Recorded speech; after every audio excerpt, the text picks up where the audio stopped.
Okay, foodies, so this little conversation about food conservation and limiting waste. So, as I'm sure you are aware, one of the bigger reasons to reduce waste is to really just conserve space in our landfills. This helps reduce the need to build more landfills, which take up a lot of valuable space and can certainly be a better source for the air, as it can pollute the air as well as causes water pollution. So by reducing our waste, we are able to just really conserve a lot more of our resources. So I wanted to talk briefly just about a few of those items.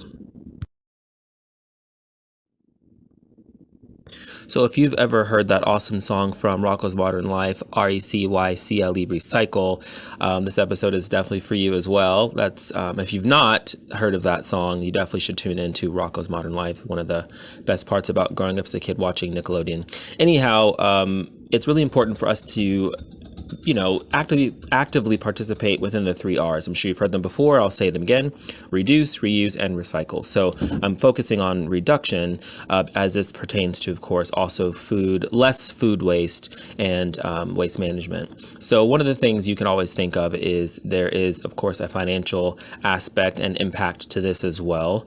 So the less we waste, if you were to buy or waste less of your own home products like toilet paper, toothpaste, things like this, you will need to pay far less for these items.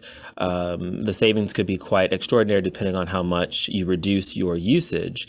Same thing with food. It's great if you want to look into composting, so the waste you're using that is beneficial to producing really great live bacteria for growing in your gardens or in our communities. That's another way to help reduce, a lot of the waste that goes into, like I mentioned before, adding to the pollutants with both the water and the air. So this made me think about making sure that I'm rummaging through my own cupboard, my own cabinets, pantry, etc., my fridge, to make sure that I have a lot less waste in them and making sure that I'm trying to use as much as I can. So as you'll notice, I had a couple of ingredients that were kind of left over. I had a couple of eggs left over, like I said, some bread that I didn't use that was still in good condition to use, some fruit that was in the freezer, that kind of thing. And I wanted to make sure that I used them and not wasted them, and really adding to that culture of being wasteful and pollutants of the air and water. So we're going to use those.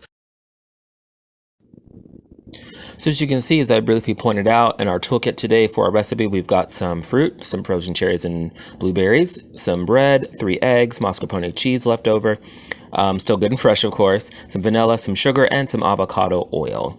So we'll be using these. Again, these were leftover items that I did not want to waste and make something really delicious and worthwhile out of them. So make sure to look through your pantry.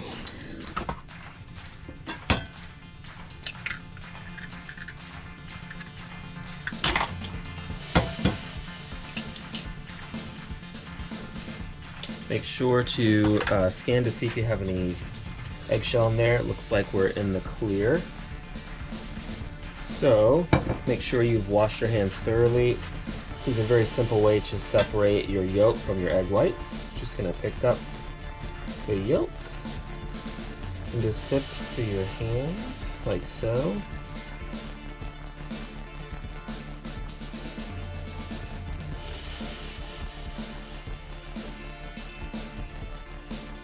We're going to do 2 separate things. Here, we're going to make a wash that we're going to put our baguette in. This is going to contain our milk and a little bit of sugar. And I'm going to use a different sugar for this one. I have brown sugar in liquid form. And I'm going to do just a couple of spoonfuls here.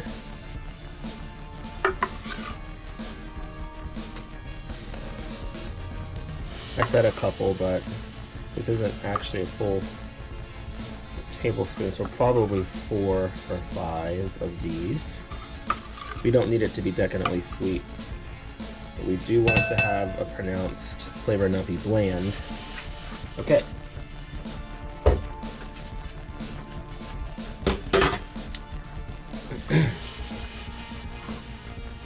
Into our egg white mixture, we're going to add a cup of powdered sugar.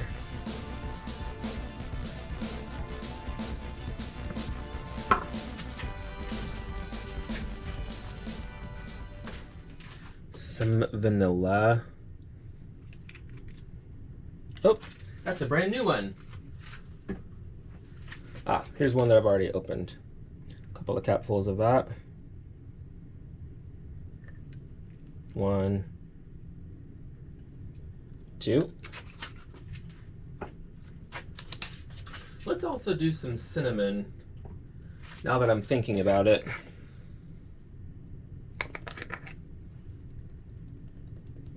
Just a little. We're experimenting, so I may change my mind as we go. Alright, so we are going to blend both of these. This process may take a little bit.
Okay, so part 2, we're going to take our egg yolks, add a little bit of liquid sugar in there. I've used brown sugar.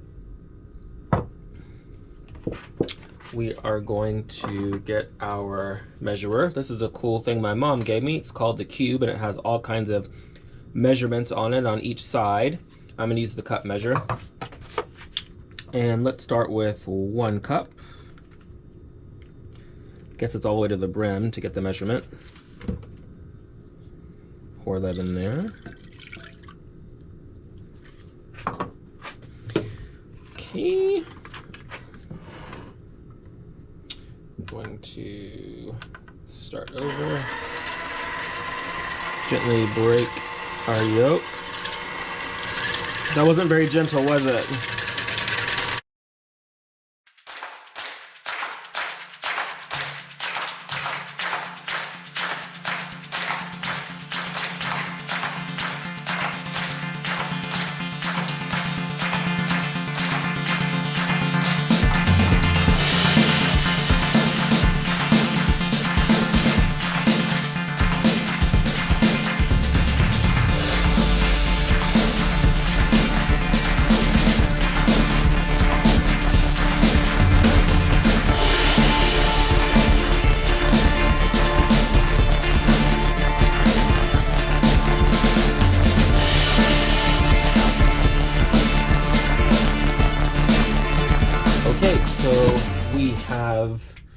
Completed our egg wash, and our baguette has been soaking in the egg wash, which we lightly sweetened for about 45 minutes. And again, we had our egg whites that we whipped to peaks, and we added in mascarpone cheese. Remember to lightly fold so we don't completely deflate it.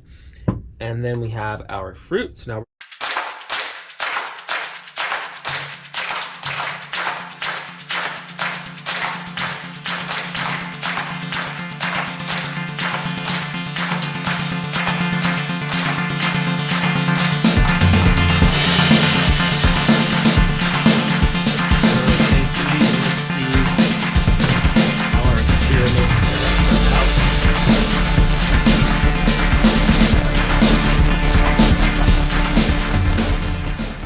alrighty, let's take a look at this reveal. Fingers crossed it's not a mess. Oh, it looks interesting. It's give you a closer look.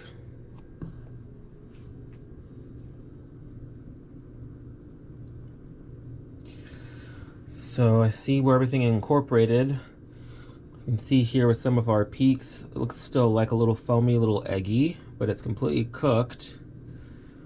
Kind of looks like one big hot blueberry muffin or blueberry and cherry muffin. All right, well, let's plate it and see how it tastes. So here is the finished product.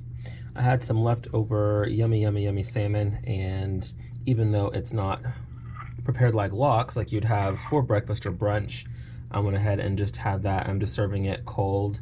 Just had some baguette, I had some fruit, I had some eggs, and you know, some almond milk. So I just decided to throw all that together, and this was the end result. So again, one last look before I take a bite, which hopefully, in the theme of the show, whoop, here you go.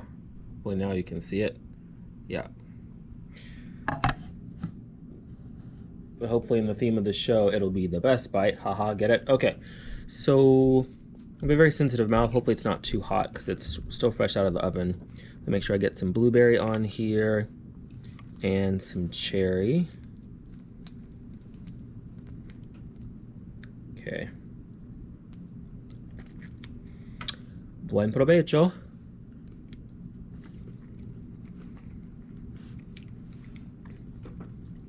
Ooh.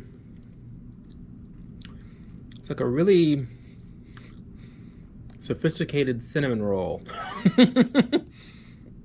A cinnamon roll with fruit inside. The fruit is really yummy. Put the pieces in whole. Blueberries and cherries, I've always found, marry very well together.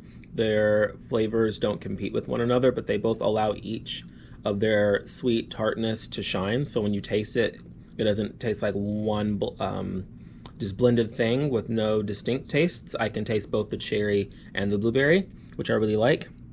And then of course with the cinnamon and then the baguette, it has that cinnamon roll kind of taste and texture.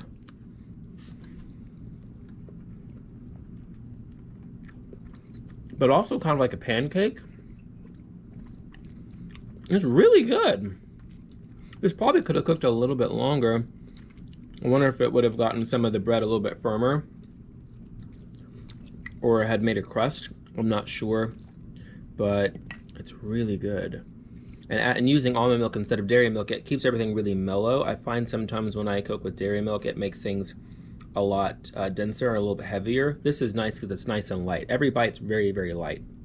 I like it. I'm very pleased.